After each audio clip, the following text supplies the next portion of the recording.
Hello everybody, this is your trainer Umair Ansar once again. और आज है हमारी फ़ोटोशॉप की क्लास नंबर 2। आज की इस क्लास में हम सीखेंगे सिलेक्शंस के बारे में और फ़ोटोशॉप के कुछ बेसिक कमांड सीखेंगे जो नॉर्मल रूटीन में आपके बहुत ज़्यादा काम आएंगे। प्लस थोड़ा सा थ्योरी की तरफ भी जाएंगे और कलर्स के बारे में थोड़ा सा सीखने की कोशिश करेंगे। सो टाइम को मज़ीद ज़ाया किए बगैर आज की क्लास को करते हैं स्टार्ट। Roll sound. Action!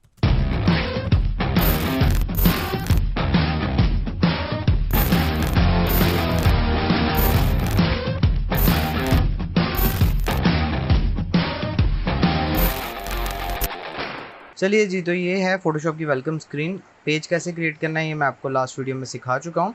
तो यहाँ से हम जल्दी से एक पेज क्रिएट कर लेते हैं।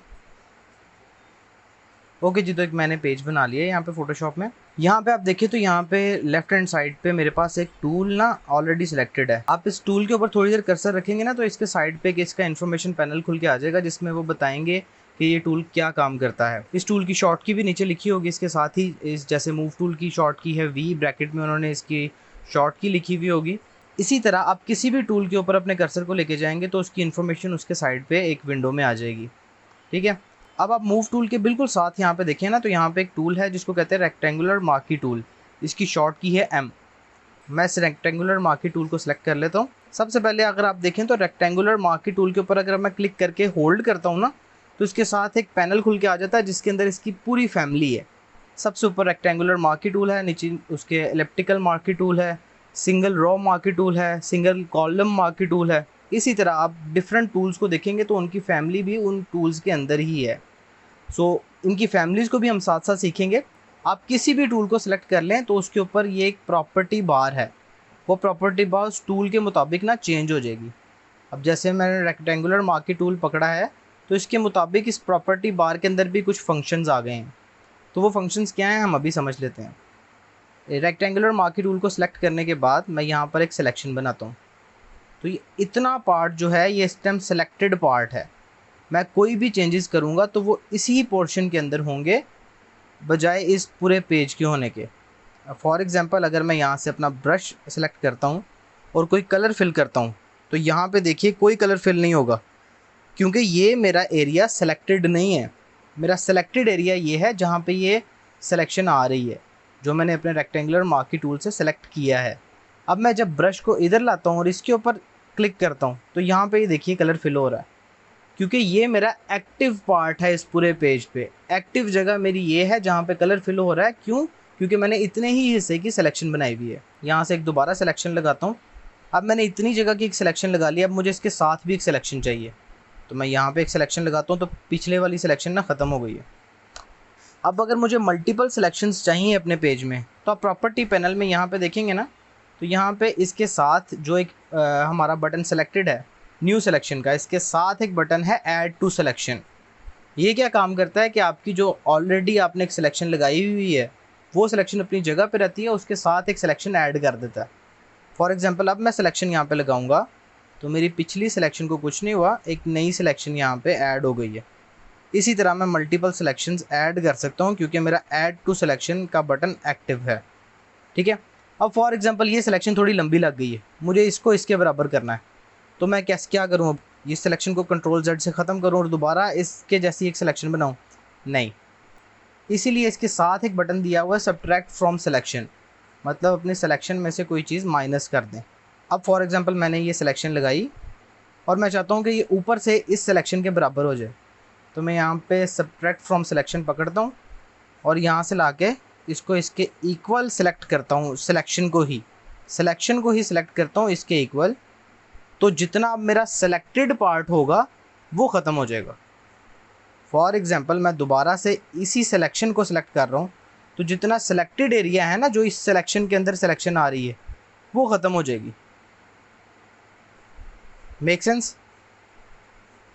इस तरह से आप जिस भी सिलेक्शन को सिलेक्ट करेंगे वो उतना पार्ट ख़त्म हो जाएगा जो सिलेक्टेड होगा। हाँ जी, अब इसके साथ एक बटन है उसको कहते हैं intersect from selection. Intersect from selection क्या करता है वो समझ लेते हैं। फॉर एग्जांपल एक सिलेक्शन है ये और ये भी चंद एक सिलेक्शंस हैं मेरे पास लगी हुई। तो मैं जब यहाँ से सिलेक्शन स्टार्ट करता हूँ एंड तक तो मैंने इन सब सिलेक्शंस का थोड़ा थोड़ा पोर्शन सेलेक्ट कर लिया है। अभी अपनी नई सिलेक्शन से, जो कि मेरा इंटरसेक्ट फ्रॉम सिलेक्शन वाला बटन एक्टिव है और उससे मैंने किया है। ओके, तो अब जितना मेरा सिलेक्टेड पार्ट होगा ना इन सिलेक्शंस का, सिर्फ वही रह जाएगा, बाकी सब रिमेनिंग सिलेक्शंस ख़त्म हो जाएंगे। ओके, अब उस देखिए मैंने तो ये एक सिंगल सिलेक्शन लगाई, लेकिन यहाँ पे मल्टीपल 4 सिलेक्शंस थी, 1 2 3 4। इन चारों में जितना फासला था वो मेंटेन रहेगा, लेकिन सिर्फ उतना उतना हिस्सा इन सिलेक्शंस का रह जाएगा जितना जितना मैंने अब सिलेक्ट किया इंटरसेक्ट फ्रॉम सिलेक्शन से। ओके जी, तो अब new selection, add to selection, subtract from selection और इंटरसेक्ट विद सिलेक्शंस, ये हमें समझ में आ गया। अब ये 4 बटन्स ऊपर दिए हुए हैं। अब लेट्स से आपने यहाँ पर एक सिलेक्शन ऐड करनी है, तो आप इस बटन को सिलेक्ट करेंगे, यहाँ पे एक सिलेक्शन ऐड करेंगे। अब ये सिलेक्शन ज़्यादा लग गई, इसको काटना है तो सब्ट्रैक्ट फ्रॉम सिलेक्शन सेलेक्ट करके यहाँ से इस सिलेक्शन को कट करेंगे। ठीक है, इन दोनों सिलेक्शंस के दरमियान की एक सिलेक्शन बनानी है, इंटरसेक्ट विद सिलेक्शन करेंगे और ये सिलेक्शन बनाएंगे। ओके, अब इनकी एक शॉर्ट कीज़ भी हैं। अब लेट्स से आपने ऐड टू सिलेक्शन करना है, तो इसके लिए मैं जब अपने कीबोर्ड से शिफ्ट का बटन प्रेस करूँगा तो ये देखिए ऊपर बटन मूव हो रहा, बटन ऐड टू सिलेक्शन पे चला जाएगा जब भी मैं शिफ्ट प्रेस करूँगा। अब मैं शिफ्ट प्रेस करके जितनी भी चाहूँ सिलेक्शंस लगा सकता हूँ। इसी तरह मैं अगर अब ऑल्ट प्रेस कर देता हूँ तो अब ये सब्ट्रैक्ट फ्रॉम सिलेक्शंस का बटन ना सिलेक्ट हो गया। अब मैं जिस भी सिलेक्शन को सिलेक्ट करूँगा वो माइनस हो जाएगी मेरे पेज में से। ओके, और अब इंटरसेक्ट विद सिलेक्शन को सिलेक्ट करना है, तो इसके लिए ऑल्ट और शिफ्ट दोनों को एक साथ प्रेस करके रखना पड़ेगा और ये इंटरसेक्ट विद सिलेक्शन का बटन आपका एक्टिव हो जाएगा। ओके जी, तो यहाँ तक आपको सिलेक्शंस की मेन फंक्शन समझ में आ गए होंगे। अब आगे थोड़ा सा इसको लेकर चलते हैं। यहाँ पर ना मेरे पास 2 कलर्स आपके सामने आ रहे होंगे, एक ऊपर येलो कलर फिल है, नीचे मैं यहाँ पे फिल कर देता हूँ रेड, ताकि ये थोड़ा ईजी हो जाए। ऊपर मेरे पास येलो कलर फिल है, नीचे है रेड कलर फिल। हमेशा जो ये ऊपर वाला कलर है ना, इसको हम बोलते हैं फोरग्राउंड कलर, और नीचे है आपके पास यहाँ पे बैकग्राउंड कलर। बैकग्राउंड कलर हमारा सेकेंडरी कलर होता है। फॉर एग्जांपल, अगर आप एक डिज़ाइन पे काम कर रहे हैं और आपके पास ढेर सारे कलर्स हैं, तो उसमें से आप प्राइमरी कुछ कलर्स अपने पिक कर लेते हैं। जैसे मैंने अभी येलो और रेड पिक कर लिया कि ज़्यादातर मेरा येलो कलर इस्तेमाल होगा और सेकेंडरी कलर मेरा है रेड, कि कहीं कहीं पर मुझे रेड भी इस्तेमाल करना पड़ सकता है। तो जहाँ पे मुझे रेड की ज़रूरत होगी वहाँ पे मैं यहाँ से स्विच के बटन पे क्लिक करूँगा या अपने कीबोर्ड से एक्स प्रेस करूँगा। एक्स प्रेस करने पे ये दोनों स्विच होते हैं, ऊपर नीचे हो जाते हैं, एक दूसरे की जगह चेंज कर लेते हैं। ठीक है, फोरग्राउंड कलर आपका मोस्टली एक्टिव कलर होता है। आप कहीं पे भी इस्तेमाल कर रहे हैं पेन पेंसिल से, तो आपका फोरग्राउंड कलर ही यूज़ हो रहा होता है। अब अगर आप डिफ़ॉल्ट कलर्स की बात करें तो फोटोशॉप आप जब स्टार्ट करते हैं ना, तो आपके पास डिफ़ॉल्ट कलर्स ये 2 आते हैं, ब्लैक और वाइट। किसी भी पॉइंट पे अगर आपको लगता है कि मैं अपने डिफ़ॉल्ट कलर्स को वापस चाहता हूँ, तो आप अपने कीबोर्ड से डी प्रेस करेंगे तो आपके डिफ़ॉल्ट कलर्स वापस आ जाएंगे। और इन दोनों के दरमियान में आप स्विच भी कर सकते हैं इस बटन को प्रेस करके या अपने कीबोर्ड से एक्स प्रेस करके। ओके, अब आपने कोई कलर सेलेक्ट करना है, तो आप वो कलर कैसे सेलेक्ट करेंगे मैं आपको बता देता हूँ। आप इस बॉक्स के ऊपर डबल क्लिक करेंगे तो आपके पास एक कलर पिकर का ना एक डायलॉग बॉक्स खुल के आ जाएगा। ये डायलॉग बॉक्स के अंदर आप सारे फार्मूलाज़ को डाल के, अपनी वैल्यूज़ को डाल के या अपनी मर्ज़ी का कोई कलर यहाँ से सिलेक्ट भी कर सकते हैं। ठीक है, यहाँ पे इसके नीचे देखिए ना, तो आपके पास यही RGB रेड ग्रीन ब्लू और CMYK सियान मजेंडा येलो और ब्लैक। मैंने आपको बताया था कि RGB कहाँ पे इस्तेमाल होते हैं और CMYK कहाँ पे इस्तेमाल होते हैं। अब आपकी मर्ज़ी है कि आपका अगर वेब मीडिया का डिज़ाइन बना रहे हैं तो आप RGB वैल्यूज़ पुट करेंगे, और अगर आप प्रिंट मीडिया का डिज़ाइन बना रहे हैं तो आप CMYK की वैल्यूज़ पुट करेंगे। मैं यहाँ से कलर सेलेक्ट करता हूँ और यहाँ से उस कलर का शेड सेलेक्ट कर सकता हूँ कि मुझे कलर कितना डार्क चाहिए और कितना लाइट चाहिए। ठीक है, मैं यहाँ से उस कलर का शेड सेलेक्ट कर सकता हूँ। यहाँ से मैं अपना मेन कलर सेलेक्ट कर सकता हूँ इस स्लाइडर से, जो मुझे इस टाइम कलर चाहिए। मैं यहाँ से एक ग्रीन कलर सेलेक्ट कर लेता हूँ ऐसे करके। तो यहाँ पे आपको ना वो वैल्यूज़ बता देगा कि इस कलर को अगर आपने प्रिंट मीडिया में इस्तेमाल करना है तो इसमें रेड की मिकदार 10 है, ग्रीन की 255 और ब्लू की 27। और इसी तरह अगर आपने ये डिज़ाइन अगर प्रिंट मीडिया में इस्तेमाल करना है तो इसमें सियान की वैल्यू 62 है, मजेंडा 0 है और येलो की वैल्यू 100 है और ब्लैक 0 है इस कलर के अंदर। ये यहाँ पे नीचे इस कलर का कोड लिखा हुआ है कि अगर आपने अपने किसी टीम मेंबर ग्राफिक डिज़ाइनर को इस कलर का कोड देना है, या आपका ही कोई क्लाइंट है और वो आपको एक कलर का कोड दे देता है कि ये कलर का कोड है जो मेरे डिज़ाइंस में इस्तेमाल होगा, तो उस कोड को आपने इधर पुट करना है। अभी जो आपका सिलेक्टेड कलर है इसका कोड ये है, ठीक है, इसमें ये वैल्यूज़ इस्तेमाल हुई हैं और इसका कोड ये है, ठीक है। अब यहाँ पे तो मैंने आपको बता दिया कि आप कलर को सिलेक्ट किस तरीके से करते हैं, कलर बनाते किस तरह से हैं। अब फॉर एग्जांपल आपके पास कोई कलर है लेकिन आपके पास उसका फॉर्मूला भी नहीं है और उसका कोड भी नहीं है, लेकिन आपके पास स्क्रीन पे वो कलर है। अब उस कलर को आपने पिक करना है। वो कलर आप कैसे पिक करेंगे? यहाँ से मैं अपने कर्सर को इस डायलॉग बॉक्स से बाहर लेके जाता हूँ तो ये कलर पिकर में चेंज हो जाता है। यहाँ से मेरा टूल भी चेंज हो जाता है, कलर पिकर का tool eye dropper tool select हो जाता है जिसकी शॉर्ट की है आई। मैं यहाँ डायलॉग बॉक्स से इसको बाहर लेके जाता हूँ।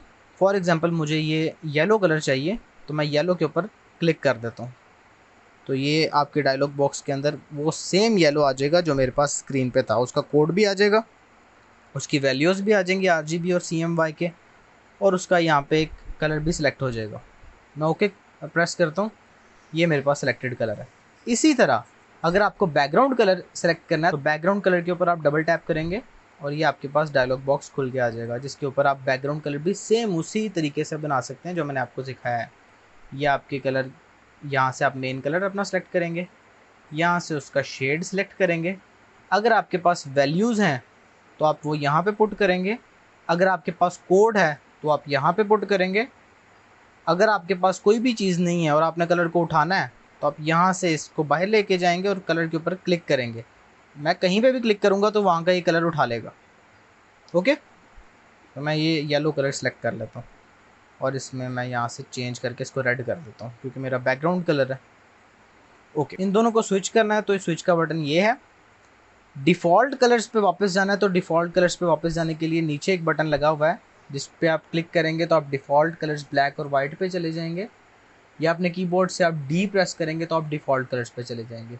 अब आपका जो ये फोरग्राउंड कलर है आपको इसको फिल करना है, तो आप इसको फिल किस तरीके से करते हैं? इसको फिल करने के लिए आपके पास शॉर्ट की है आपके कीबोर्ड पे ऑल्ट बैकस्पेस। ओके, आप नोट डाउन कर लीजिएगा इन कमांड्स को और मेरी स्क्रीन पे भी आपको ये कमांड्स नज़र आ रही होंगी। अगर आपने अपने फोरग्राउंड कलर को, जो कि ये कलर है ऊपर वाला, इसको फिल करना है तो आपके पास शॉर्ट की है ऑल्ट को प्रेस करके रखना है और बैकस्पेस को प्रेस करना है तो ये आपका फोरग्राउंड कलर फिल हो जाएगा। इसी तरह अगर आपने अपने बैकग्राउंड कलर को फिल करना है तो इसके लिए आपने कंट्रोल को प्रेस करके रखना है और बैकस्पेस को एक बार प्रेस करेंगे तो ये आपका बैकग्राउंड कलर फिल हो जाएगा। एक शॉर्ट की और है जो कि है शिफ्ट बैकस्पेस। ये फिल के डायलॉग बॉक्स की ना शॉर्ट की है। ये डायलॉग बॉक्स क्या करता है कि इसमें आपको बताना पड़ता है कि मैंने क्या फिल करना है और कितना फिल करना है। यहाँ पे सबसे ऊपर आपके पास आ रहा है कंटेंट्स में foreground colour, background colour, colour पे आप क्लिक करेंगे तो यही कलर पिकर का डायलॉग बॉक्स आ जाएगा कि कलर बना लो यहाँ से, अगर आपके पास फोरग्राउंड और बैकग्राउंड में नहीं है तो। फोरग्राउंड बैकग्राउंड मैं आपको बता चुका हूँ। पैटर्न कैसे फिल करना है, हिस्ट्री कैसे फिल करनी है, ब्लैक से वो जेट ब्लैक जो नॉर्मल डिफ़ॉल्ट कलर होता है वो फिल कर देगा। 50% ग्रे कलर वो ऑटोमेटिकली इसने फोटोशॉप ने बना के रखा है, ये फिल कर देगा और वाइट कलर फिल कर देगा। ठीक है, ये पैटर्न और हिस्ट्री क्या है ये आगे जाके जब हम इनके टूल्स पढ़ेंगे तब हम जाके इसका ये पैटर्न्स और हिस्ट्रीज पे भी बात करेंगे। अभी तक ये चीज़ें आप समझ लें कि ये आपके पास डायलॉग बॉक्स है, आप यहाँ से भी कलर को फिल कर सकते हैं। यहाँ पे एक ना ऑप्शन म्यूट हुआ है, ये भी आगे चल के एक्टिव कर लेंगे हम, जो क्या है कंटेंट अवेयर फिल। ये क्या काम करता है और बड़ा इंटरेस्टिंग काम है इसका। यही 1-2 क्लासेस के बाद लाजमी हम इस तरफ भी आएंगे और इस तरह की इंटरेस्टिंग चीज़ों को भी सीखेंगे। अभी के लिए ज़रूरी है कि आपकी बेसिक्स बहुत ज़्यादा स्ट्रॉन्ग हों। आपकी बेसिक्स मजबूत होंगी तो आगे चल के आप कोर्स में डिफरेंट चीज़ें, डिफरेंट डिज़ाइन समझ भी सकेंगे और उनको अच्छे तरीके से बना भी सकेंगे। अगर आपकी बेसिक्स क्लियर नहीं ना होंगी तो मुश्किल डिज़ाइन आपको ना तो समझ में आएंगे ना आपसे बनाए जाएंगे। तो इसलिए फोकस करके बेसिक्स को समझें, ज़्यादा एडवांस ना खुद जाने की ज़रूरत है, क्योंकि अब अगर ये कोर्स आपने स्टार्ट कर ही लिया है गलती से तो ये ना कीजिएगा कि भी मैंने आज की क्लास देख ली, अब ऐसा करते हैं जल्दी जल्दी कंटेंट अवेयर फिल के लिए ना दूसरे ट्यूटोरियल देखते हैं, ऐसे खिचड़ी पक जाएगी, आपको कुछ समझ नहीं लगेगी। ओके जी, तो ये फिल का डायलॉग बॉक्स हमने समझ लिया, जिसकी शॉर्ट की है शिफ्ट बैक स्पेस, और उसके बाद ये फिल का डायलॉग बॉक्स आपके पास आ जाता है। फोरग्राउंड कलर की समझ हमें लग गई, बैकग्राउंड कलर की समझ हमें लग गई। ब्रश टूल क्या काम करता है ये हमने सीख लिया। ब्रश टूल के ऊपर एक टूल है आई ड्रॉपर टूल। ये टूल क्या करता है, जिसकी शॉर्ट की है आई। ये टूल क्या करता है, ये टूल वही काम करता है जो आपके फील्ड का डायलॉग बॉक्स से बाहर आने पे आपका कर्सर बन जाता है आई ड्रॉपर टूल का।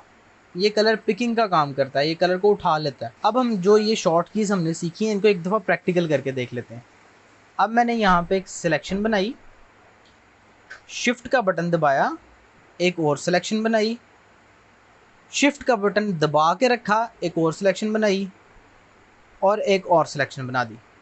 अब ये सिलेक्शंस ऊपर बॉर्डर को टच कर रही हैं, तो मैंने यहाँ से ऑल्ट का बटन अपने कीबोर्ड से प्रेस किया और इतना पार्ट सेलेक्ट कर लिया ताकि ये डी सेलेक्ट हो जाए, और नीचे से भी इतना सेलेक्ट कर लिया ताकि ये डी सेलेक्ट हो जाए। ये साइड से जुड़ रहा है तो इसको भी मैंने डी सेलेक्ट कर लिया सबट्रैक्ट फ्रॉम सिलेक्शन से। ओके, अब मैं चाहता हूँ कि इन सब के अंदर ये कलर फिल हो जाए जो मैंने कलर अभी बनाया। ओके, तो अब ये कलर मेरे पास फोरग्राउंड में है। मुझे इन चारों सिलेक्शंस में इस कलर को ऐड करने के लिए क्या शॉर्ट की यूज़ करनी पड़ेगी, ऑल्ट बैक स्पेस। मैं ऑल्ट बैक स्पेस प्रेस करूँगा तो ये कलर यहाँ पे फिल हो जाएगा। अब फॉर एग्जांपल यही कलर नीचे मेरे पास बैकग्राउंड कलर में होता, तो इसको फिल करने के लिए मुझे क्या शॉर्ट की यूज़ करनी पड़नी थी, कंट्रोल बैक स्पेस, तो ये कलर फिल हो जाना था।